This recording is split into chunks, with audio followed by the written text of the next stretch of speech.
And last year alone, She Willick hurts. Oh, gracious. I had that on video, but I didn't.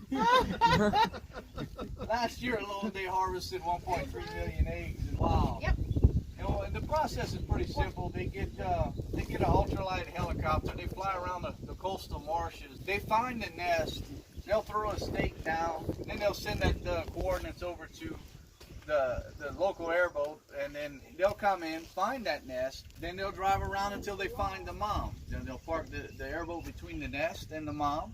One guy will climb out with a trash can and take vegetation from the nest, place it in the trash can, and then he'll take each egg out and he'll candle it, make sure it's fertile. And it's very important that he places it back in the vegetation the way he took it out of the nest.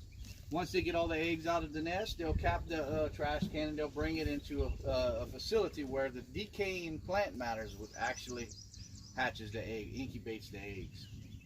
Once they do, they raise those alligators until they're 4 foot in length or 1 year old, and then they return a certain percentage back into the wild. Whenever they first started the program, it was 50%, which is way higher than the natural survival rate, which is 2 to 10% will make 1 year, and only 3% will make the year after that. So that's the reason Louisiana, their population of alligators came back so quick.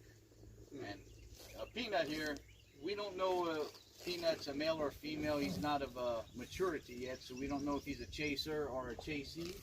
And then you have Suzette and Jolie are both females. They're big, probably 20, 25-year-old females.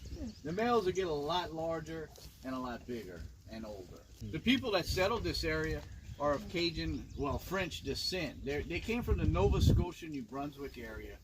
Back in the 1700s, they were exiled by the British. This area was actually colonized or inhabited by the Spanish. And they were trying to build a force against the British in case the British would ever come in this area and try to colonize it. So they sent word to the Acadians that they were welcome to come and settle here, and they would give them land. They even sent ships to pick them up. Once they got here, though, the British never did come, and the Spanish ended up leaving, and us Acadians or Cajuns, we stayed here.